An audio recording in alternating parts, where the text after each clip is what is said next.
The galaxy does not stand still.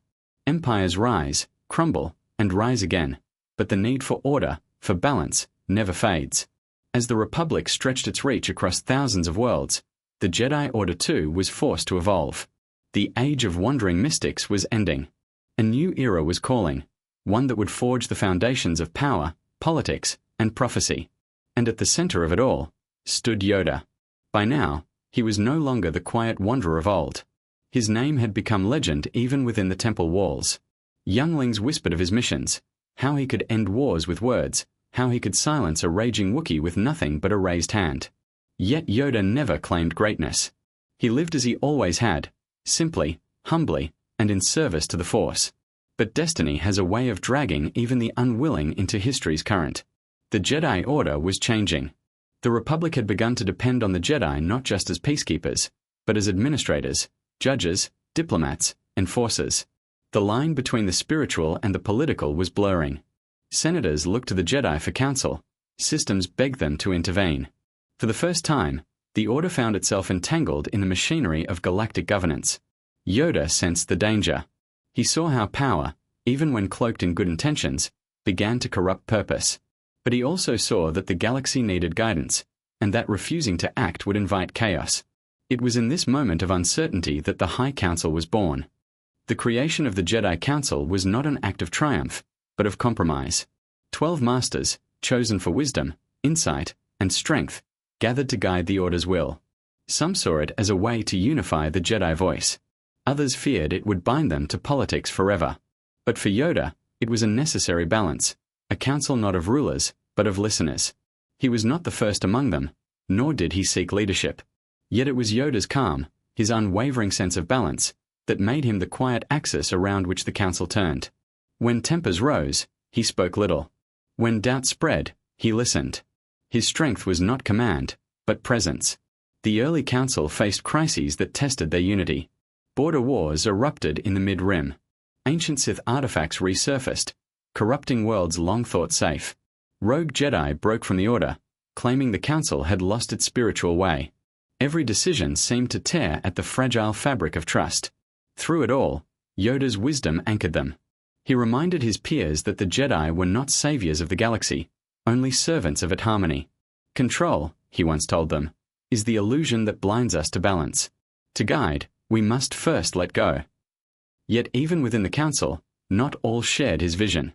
Some masters argued that the Jedi must wield authority to ensure peace, that only through dominance could order be maintained.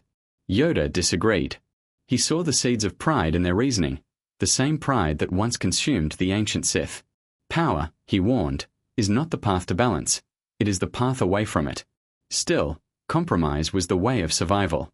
The Jedi began to take on more formal roles within the Republic Senate, advisors, negotiators, even generals in border disputes. With each victory, the line blurred further. Yoda's heart grew heavy with the realization that the Order's golden age was also its turning point. Amid this rising complexity, Yoda found solace in teaching. The temple had grown vast, a living city of marble spires and meditation gardens. Here, thousands of younglings were trained in the ways of the Force. To them, Yoda was more than a master, he was the embodiment of what they aspired to become. He spoke to them not as soldiers, but as seekers. His lessons were deceptively simple. Patience, learn. Fear, face. The Force, feel, not command. One such student, a gifted yet prideful Padawan, once asked him, "Master, why do you smile when others fail?" Yoda replied, "Because in failure, we learn faster than in victory." This was Yoda's gift, to turn even defeat into wisdom. Under his guidance, the Jedi became more than warriors. They became philosophers, mediators, and explorers of consciousness itself. The archives grew with his teachings, treatises on the living Force, meditations on humility, reflections on mortality. The galaxy hailed him as a sage, yet Yoda himself knew the truth. Wisdom is not a mountain to be climbed, but a river to be followed, forever moving. But as the council solidified its influence, Yoda began to sense a shadow stretching across the galaxy. Not of armies or politics, but of spirit. A quiet arrogance had begun to root itself within the Order. The Jedi saw themselves as guardians of peace, yet few questioned whether they truly understood peace. Many had forgotten that the Force was not theirs to own. Yoda felt it in meditation, a stillness too still, a silence that was not peace but absence. The balance was shifting. Somewhere, in the farthest reaches of the unknown, darkness was stirring again. He could not name it, nor could he see its face. But he knew it was coming. In those years, Yoda would often stand at the window of the council chamber, watching the endless traffic of Coruscant skyline. Billions of lives, moving through the air like rivers of light. To most, it was beautiful. To Yoda, it was a reminder that even light can drown itself if it does not rest. And so, he meditated. For decades, perhaps centuries, as the galaxy changed and the Order grew more entwined with power. Every breath he took was a prayer for balance. Every word he spoke, a seed of patience against the growing storm. The dawn of the Council was a triumph of unity, but also the beginning of the Jedi's long descent. The same walls that gave them structure would one day imprison their insight. And though Yoda did not yet know it, he would live to see those walls fall, shattered by the very arrogance he tried to prevent. For now, the galaxy called him master. The Council revered his voice. And yet, in the quiet of his chamber, Yoda whispered to himself the truth he would spend his life teaching others. Masters, we are not. Students, still. The light of the Republic had never burned brighter. But light, when it grows too proud, begins to cast its own shadow. For centuries, the Jedi had stood as guardians of peace, their temples glimmering across the core worlds like beacons of faith. Senators praised them, children idolized them, and planets knelt in gratitude. Yet beneath the surface, in the trade routes, the outer rim colonies, and the forgotten moons, something darker stirred. Whispers of rebellion, murmurs of lost Sith relics, and in the quiet spaces between the stars, the Force itself began to tremble. Yoda felt it first. The galaxy had grown restless, and so had the currents of destiny. Meditation no longer brought clarity, it brought only questions. In the stillness of the Jedi Temple, visions flickered through his mind like stormlight, glimpses of betrayal, fire, and the fall of things once sacred. He saw the galaxy choking on its own prosperity. He saw the Jedi blinded by the brilliance of their own myth. And somewhere, in that shadowed horizon, he sensed it, the return of the dark side. The ancient texts had warned of it. The Sith, though long thought extinct, had always been patient. They did not need armies to rise again, only pride, ambition, and the arrogance of their enemies. Across the galaxy, minor conflicts began to ignite. Pirate kings rose on the edges of the rim, funded by faceless patrons. Systems fell into chaos and then into dependence on Republic aid. What seemed like isolated unrest was, to Yoda, a pattern, too deliberate, too controlled that he brought his concerns to the Council. The balance trembles, he said. Shadows move where light forgets to look. But many masters dismissed his fears. The Republic was thriving, they said. The Sith were legends. The Force was calm. Yoda said no more. He had lived long enough to know that truth cannot be forced into belief. Instead, he sought understanding through action. When word came of a disturbance in the Outer Rim, a Force-sensitive group claiming to have rediscovered freedom from Jedi doctrine, Yoda took it upon himself to investigate. He traveled to the dust-blown world of Rana's Prime. There, he found what he feared most, a fallen apprentice. Her name was Niraval, once his student, brilliant and fearless. She had been among the most gifted of her generation, but she burned too brightly. Impatient with meditation, discontent with restraint. To her, the Force was not something to serve, but to use. And now she stood before him, cloaked in crimson light, her eyes cold and full of conviction. The Jedi teach fear, she told him. Fear of the power that binds us. You speak of balance, but you live in chains. Yoda's heart ached. He saw in her not hatred, but pain, the pain of someone who sought meaning and found only rules. He tried to reach her, to remind her that the Force was not a weapon to conquer, but a mirror to understand oneself. But it was too late. She struck first. The duel that followed was silent and sorrowful. Lightsabers met in flashes that tore through the night, their glow reflecting across ancient stones. Yoda moved not with anger, but with infinite patience, each motion a plea, each deflection a question. Why? When the battle ended, Nira lay defeated, her weapon fallen. Yoda could not bring himself to end her life. Instead, he reached out through the Force, offering her a chance at redemption. But the dark side had already claimed her spirit. With a final, bitter smile, she turned her blade upon herself, and the light within her faded. For the first time in centuries, Yoda wept. He returned to Coruscant in silence. The Council saw only the aftermath, another rogue Jedi lost. But Yoda saw a prophecy fulfilled. The Sith had not returned from the outside. They had been reborn from within. The galaxy did not slow. The Senate continued to expand its influence, binding entire sectors under its banners of unity and progress. Trade disputes became wars of greed. Corruption seeped into every layer of governance. And the Jedi, bound by their oath to the Republic, became its enforcers. Peace was kept, but not understood. Yoda's meditation chambers grew quieter. He spoke less in council sessions, often withdrawing into long silences. The younger masters called it humility, but in truth, it was grief. He began to realize that the Jedi's vision of balance had narrowed. They served laws, not life, doctrine, not truth. One night, as Coruscant slept beneath its endless veil of lights, Yoda walked the temple's highest terrace.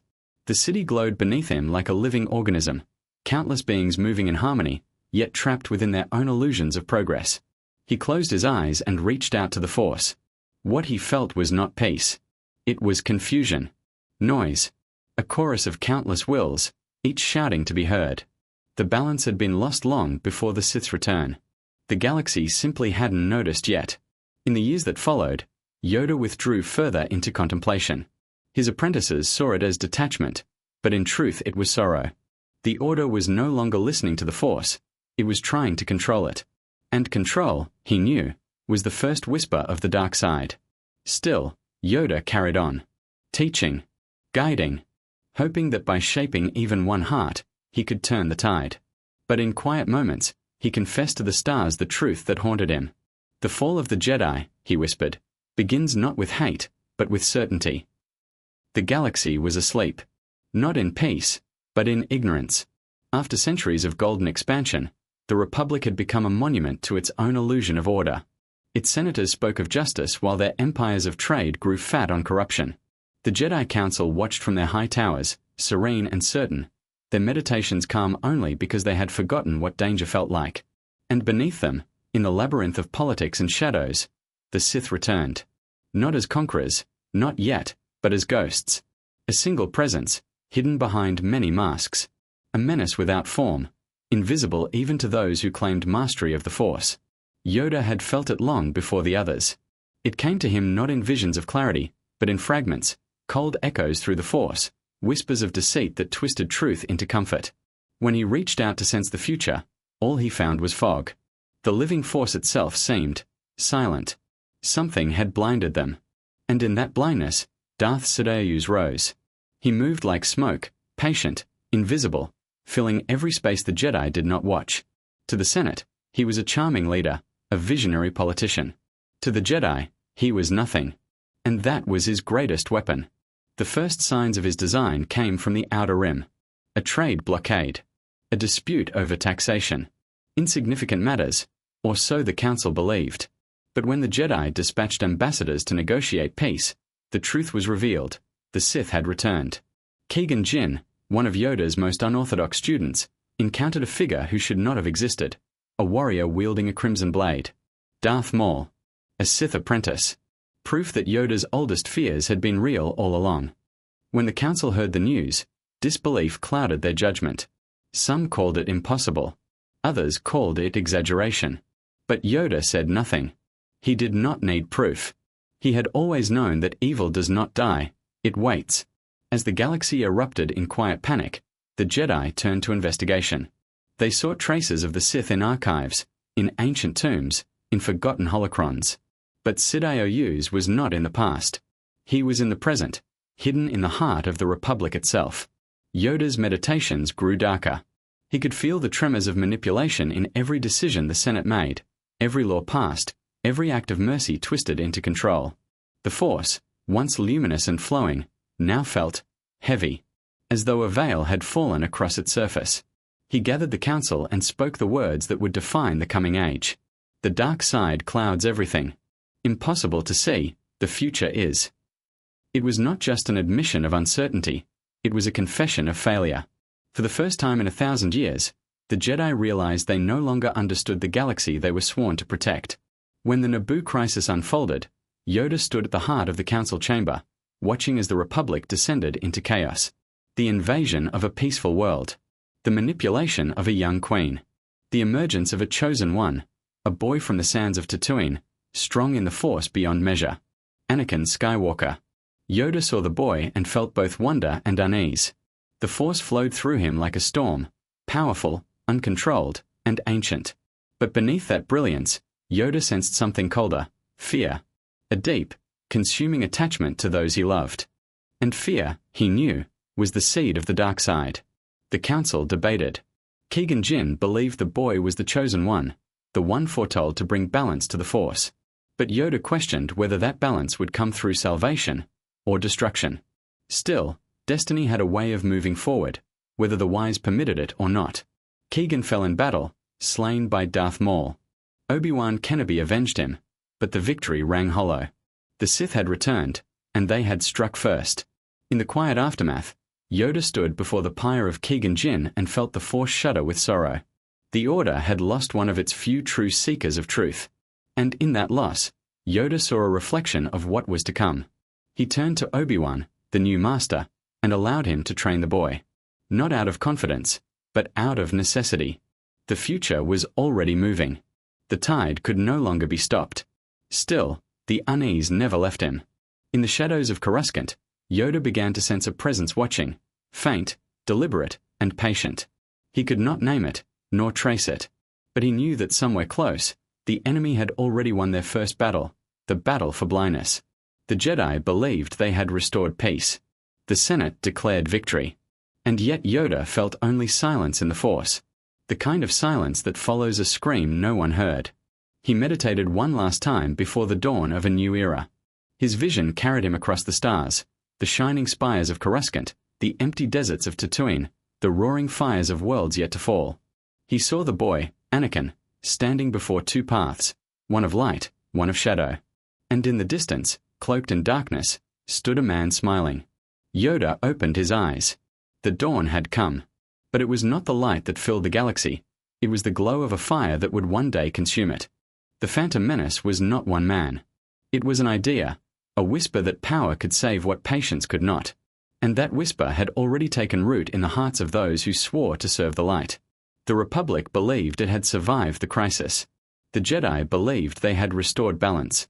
But Yoda knew the truth. This was not the end of the darkness. It was its beginning.